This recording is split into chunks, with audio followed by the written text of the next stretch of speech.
Hello students, welcome to my channel.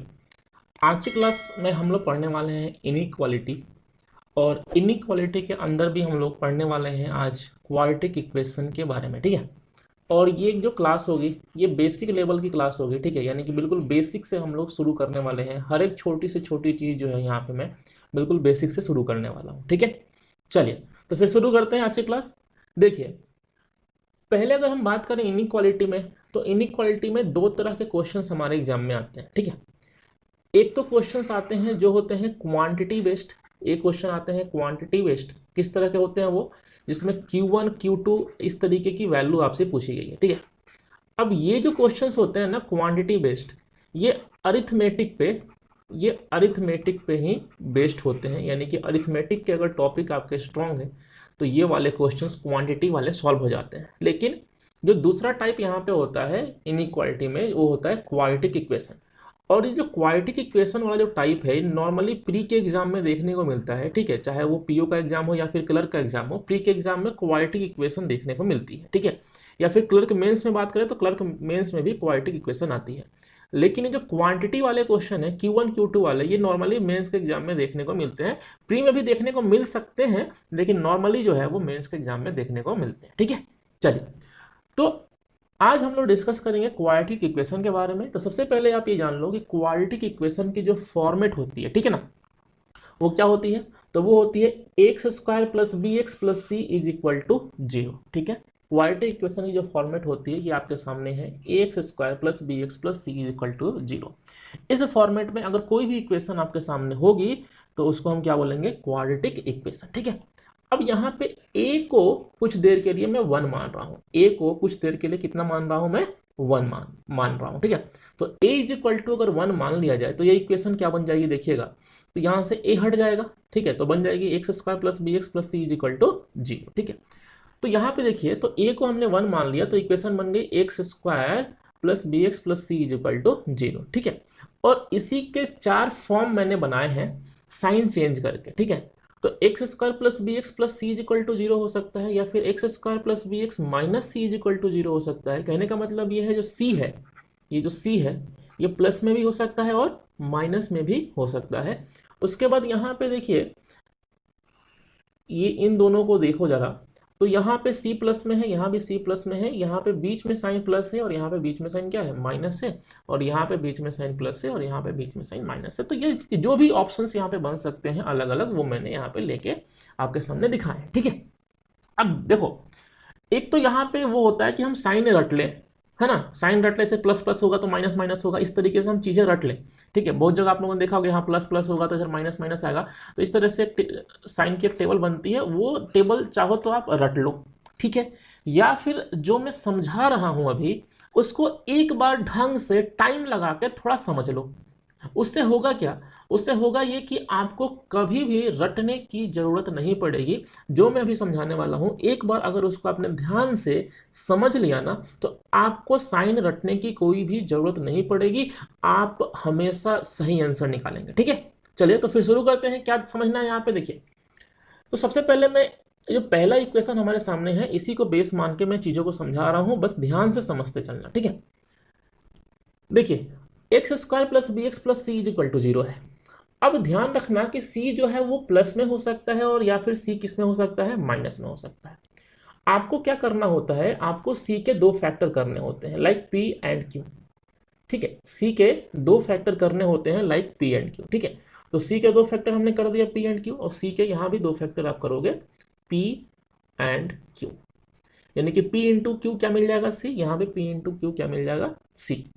ठीक है, अब चूंकि यहाँ पे सी किस में है? चूंकि यहाँ पे सी किस में है? प्लस में। तो ये जो बी है ना, ये जो बी है बीच में, ये पी प्लस क्यू से आना चाहिए। ठीक है, चूंकि सी किस में है? प्लस में है, तो जो बी है वो पी प्लस क्यू से आना चाहिए। उसी तरीके से यहाँ पे चूंकि सी किस में है?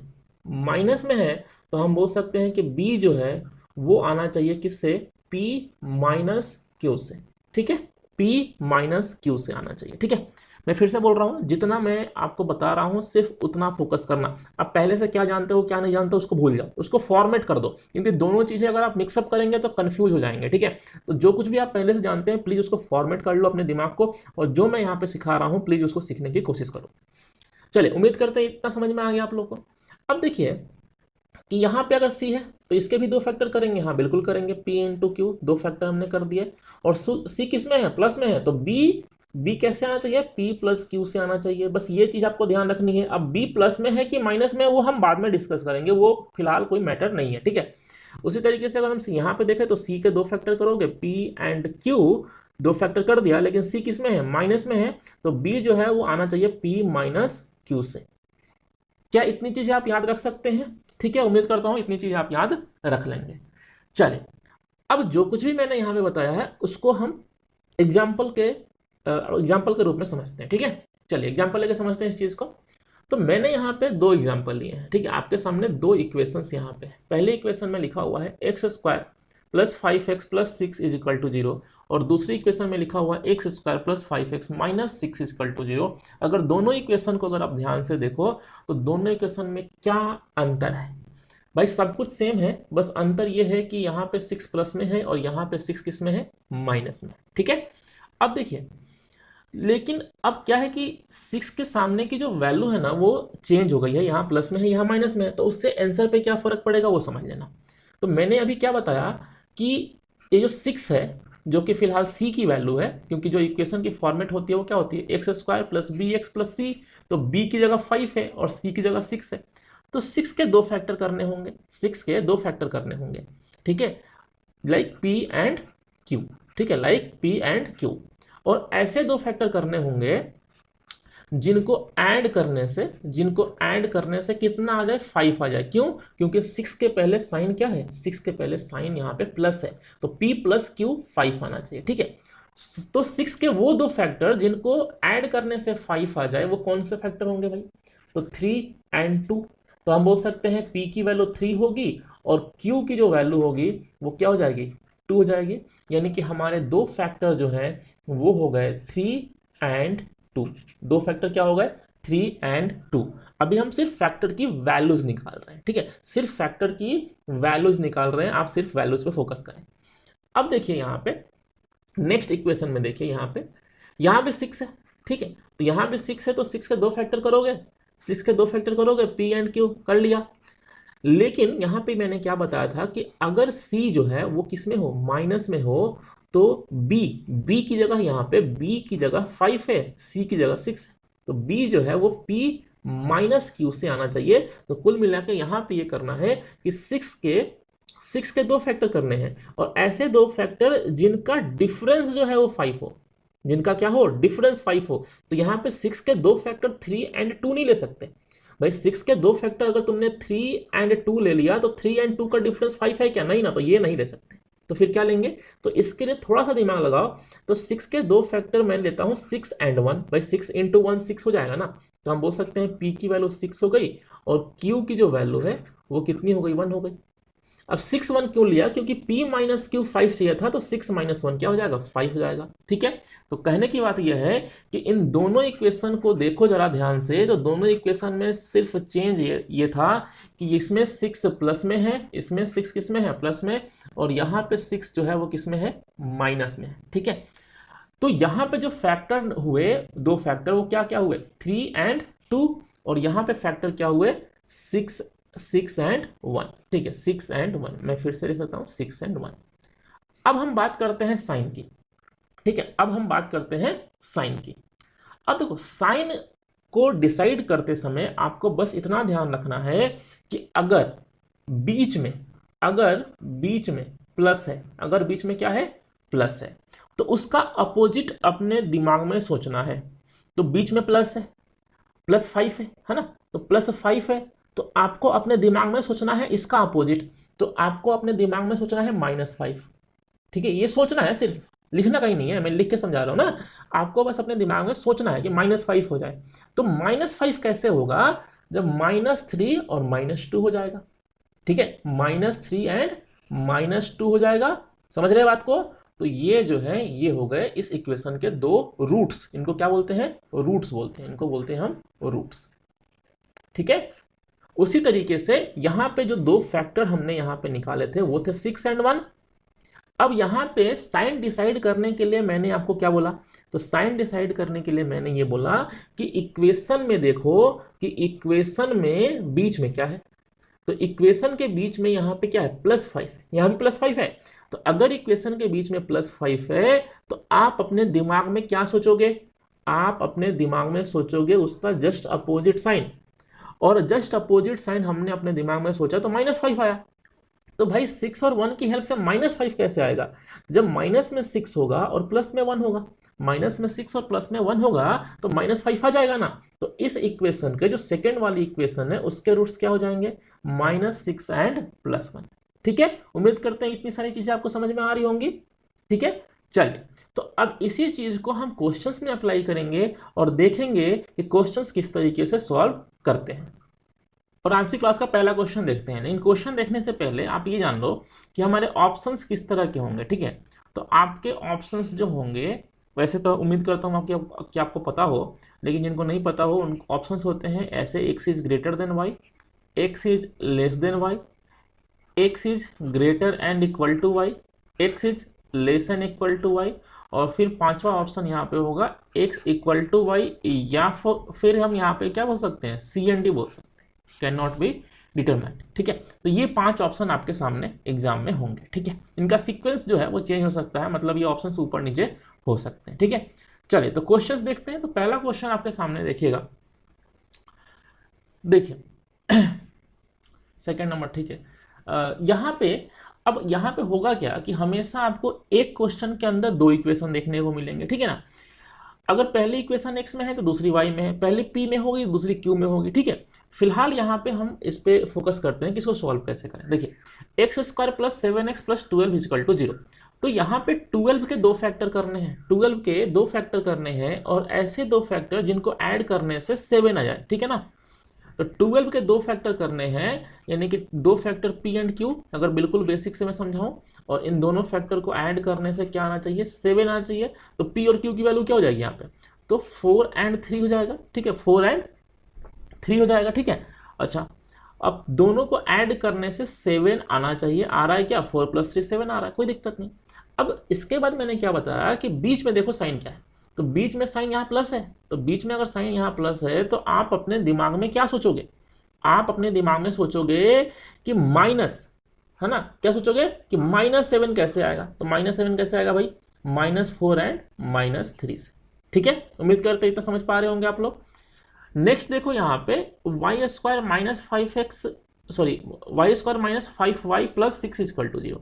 तो यहाँ पे 6 के दो फैक्टर करने हैं, 6 के यहाँ पे दो फैक्टर करने हैं, और ऐसे दो फैक्टर करने हैं जिनको ऐड करने से क्या आ जाए? 5 आ जाए, क्योंकि यहाँ पे 6 के सामने क्या है?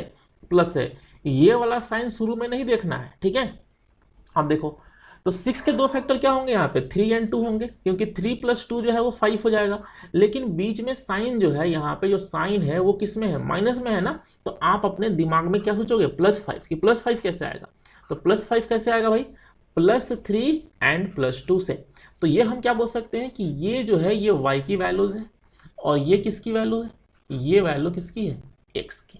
ठीक है, तो x की वैल्यू यहाँ पे आ रही है -4 एंड -3, और y की वैल्यू आ रही है +3 एंड +2। तो हम बोल सकते हैं कि x की दोनों वैल्यू नेगेटिव है और y की दोनों वैल्यू पॉजिटिव है। तो यहाँ पे डेफिनेटली x जो है वो छोटा होगा किससे? y से। ठीक है, उम्मीद करते हैं इस चीज को समझ पा रहे होंगे आप लोग। ठीक है, चलिए अब इसी क्वेश्चन को फिलहाल तो मैंने बिल्कुल बेसिक से समझाया है, लेकिन हम थोड़ा सा और जल्दी करने की कोशिश करते हैं। ठीक है, और यहाँ पे पहले मैं कुछ क्वेश्चंस ऐसे ले रहा हूं आपके सामने जिनको हम सिर्फ साइन की हेल्प से सॉल्व कर सकते हैं। ठीक है, सिर्फ साइन की हेल्प से सॉल्व कर सकते हैं। ऐसे क्वेश्चंस में कुछ समझाऊंगा, उनको आप ध्यान में रखना। ठीक है, अब देखो एक चीज, मैं यहाँ पे सिर्फ रिजल्ट पे ध्यान दूं तो रिजल्ट यहाँ पे देखो कितना आया? -4 और -3, और यहाँ पे कितना आया? +3 एंड +2। तो अब जो मैं बोल रहा हूं ना वो एक एक लाइन आप बहुत ही ध्यान से सुनना, क्या बोल रहा हूं देखो कहने की बात यह है कि अगर किसी भी क्वाड्रेटिक इक्वेशन में जो कांस्टेंट टर्म होती है ना, कांस्टेंट टर्म का मतलब जैसे कि यहाँ पे 6 कांस्टेंट है, यहाँ पे 12 कांस्टेंट है, अगर कांस्टेंट टर्म अगर प्लस में है, कांस्टेंट टर्म किस में है, प्लस में, यहाँ पे दिख रहा है प्लस में है ना, तो इसका मतलब ये है कि उस इक्वेशन के जो भी रूट्स आएंगे, उस इक्वेशन के जो भी रूट्स होंगे वो दोनों रूट्स या तो प्लस में होंगे, दोनों रूट्स या तो प्लस में होंगे या फिर दोनों रूट्स माइनस में होंगे। ठीक है, उम्मीद करते हैं ये चीजें समझ पा रहे होंगे आप लोग। ठीक है, मैं फिर से बोल रहा हूं, ध्यान से सुनिएगा। मैं ये बोल रहा हूं कि किसी भी क्वाड्रेटिक इक्वेशन के, किसी भी क्वाड्रेटिक इक्वेशन के कांस्टेंट टर्म अगर प्लस में है, जैसे कि यहां भी प्लस है और यहां भी क्या है, प्लस है, तो उस इक्वेशन के जो दोनों रूट्स होते हैं वो दोनों रूट्स या तो प्लस में होंगे, दोनों रूट्स या तो प्लस में होंगे या फिर दोनों रूट्स या किस में होंगे, दोनों रूट्स माइनस में होंगे। ठीक है, अच्छा, अगर बीच में साइन प्लस होगी, अगर बीच में साइन क्या होगी, प्लस होगी, तो दोनों रूट्स माइनस में होंगे, और बीच में साइन अगर माइनस होगी तो दोनों रूट्स किस में होंगे, प्लस में होंगे। ठीक है, उम्मीद करते हैं इतनी सी चीज आपको समझ में आ गई होगी। अगर इतनी सी चीज आपको समझ में आ गई है तो इसका हम हेल्प कहाँ ले सकते हैं, देखिएगा। जैसे मान लीजिए कि आपके सामने ऐसी कोई इक्वेशन दिख रही है, x square plus b x plus c is equal to 0। ठीक है, और इसके साथ एक और इक्वेशन है, y square minus b x, sorry b x नहीं, यहाँ बी वाई होगा, y square minus b y plus b, अगर यहाँ बी है तो यहाँ पे कुछ और होगा, मान लो b1 ले लेते हैं, यहाँ पे c है तो यहाँ पे c1 ले लेते हैं। ठीक है, अब देखो ये क्वेश्चन आपके सामने आ गया, तो इसमें दो इक्वेशन ले ली, फर्स्ट एंड सेकंड। पहली इक्वेशन क्या है, x square plus b x plus c is equal to 0, और इसमें दूसरी इक्वेशन क्या है, y square minus b one y plus c one is equal to 0। अब बी सी b1 और c1 की वैल्यू कुछ भी हो सकती है। ठीक है, कुछ भी हो सकती है, इस पर कुछ आप कर नहीं सकते है ना। अब देखिए मैंने जो समझाया उसके अकॉर्डिंग मैं बात करता हूँ। ठीक है, मैंने क्या बताया आपको कि अगर कांस्टेंट टर्म किस में होती है, प्लस में, अगर कांस्टेंट टर्म किस में होती है, प्लस में, तो आपके दोनों रूट्स या तो प्लस में होंगे या फिर दोनों माइनस में होंगे। बीच में साइन प्लस है, बीच में साइन क्या है, प्लस है, तो दोनों रूट्स किस में होंगे, माइनस में होंगे। ठीक है, कैसे होंगे, क्यों होंगे, वो मैंने इक्वेशन में इस इक्वेशन में समझा दिया मैंने, है ना। अच्छा, वैसे ही यहाँ पे देखो इस इक्वेशन में भी कांस्टेंट टर्म किस में है, कांस्टेंट टर्म प्लस में है, तो कांस्टेंट टर्म अगर प्लस में है यानी कि दोनों रूट्स प्लस में होंगे या फिर दोनों रूट्स माइनस में होंगे।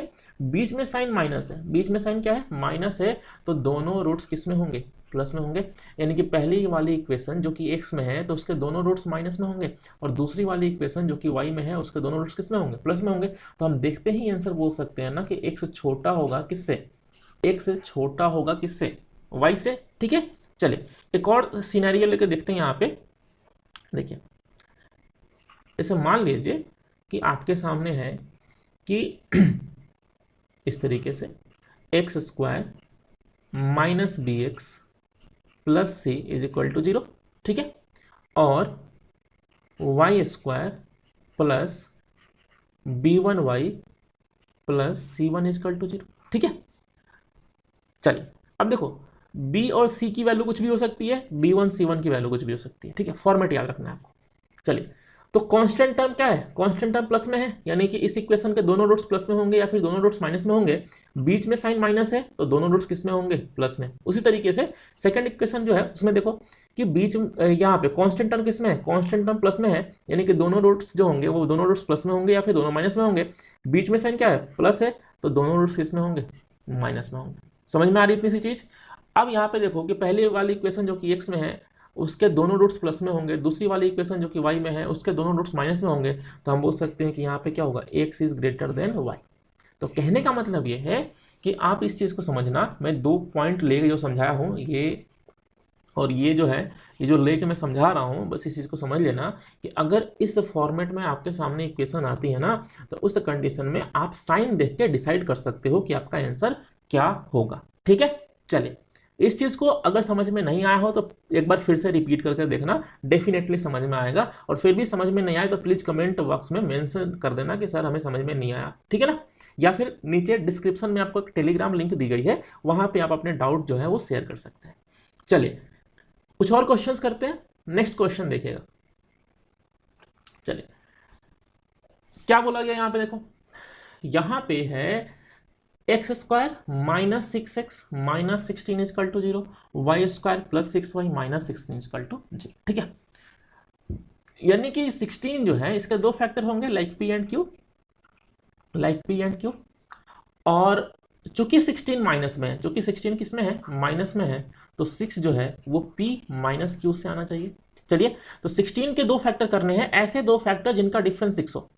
16 के दो फैक्टर करने हैं, ऐसे दो फैक्टर जिनका डिफरेंस 6 हो। तो 16 के दो फैक्टर क्या होंगे, 8 एंड 2। 8 एंड 2 का डिफरेंस कितना होता है, 6 होता है। अब क्या सोचना होता है, अब ये सोचना होता है कि बीच में साइन क्या है, तो बीच में साइन माइनस है और माइनस 6 है, माइनस क्या है, 6 है। तो आप अपने दिमाग में क्या सोचोगे, प्लस 6 कैसे आएगा। आप अपने दिमाग में क्या सोचोगे, प्लस 6 कैसे आएगा। तो भाई प्लस 6 कैसे आएगा, जब प्लस में 8 होगा और माइनस में 2 होगा तभी तो प्लस 6 आएगा। तो ये दोनों जो है वो x के रूट्स हो गए। नेक्स्ट इक्वेशन देखते हैं।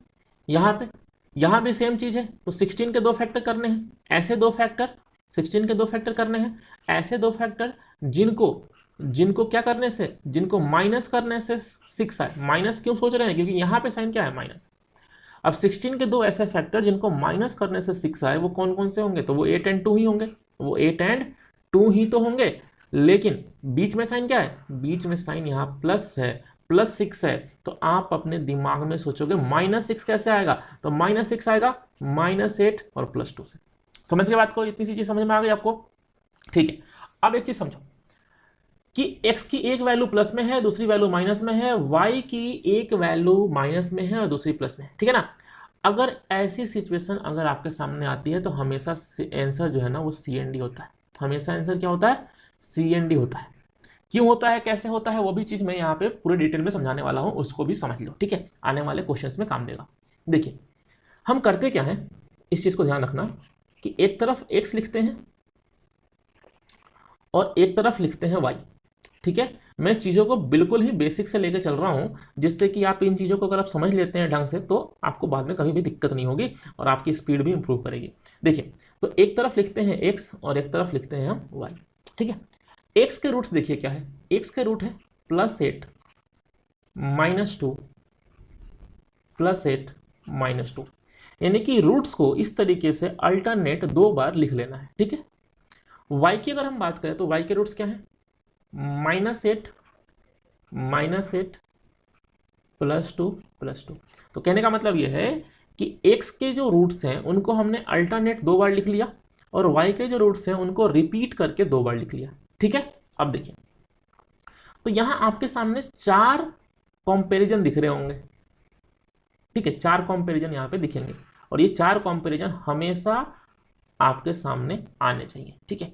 इन्हीं 4 कंपैरिजन की हेल्प से हम ये डिसाइड करते हैं कि हमारा जो आंसर होगा वो क्या होगा, ठीक है। चलिए तो पहला कंपैरिजन जो है वो क्या है, +8 और -8 का, तो भाई इसमें +8 बड़ा है। दूसरा कंपैरिजन क्या है, -2 और -8 का, इसमें -2 बड़ा है। +8 और -2 में, सॉरी +8 और +2 में +8 बड़ा है और -2 और +2 में कौन बड़ा है, +2। तो हो क्या रहा है कि 3 कंडीशन में, शुरू की 3 कंडीशन में जो है वो x जो है वो y से बड़ा आ रहा है। शुरू की 3 कंडीशन में x y से बड़ा आ रहा है, लेकिन आखिरी कंडीशन में x जो है वो y से क्या है, छोटा है। x y से क्या है, छोटा है। अब देखो x y से बड़ा भी हो और x y से छोटा भी हो, एक साथ ये पॉसिबल है नहीं, एक साथ ये पॉसिबल है नहीं। यानी कहीं भी आपको इस तरीके से कंपेयर करते समय ग्रेटर एंड लेसर ये दोनों साइन एक साथ दिख जाए तो हमेशा आंसर क्या होगा, हमेशा आंसर सी एंड डी होगा। इस चीज का ध्यान रखना, ठीक है। उम्मीद करते हैं इस चीज को समझ पा रहे होंगे, ठीक है। अच्छा अब यहां भी आप साइन देख के डिसाइड कर सकते हो। साइन देख के कैसे डिसाइड कर सकते हो वो समझो।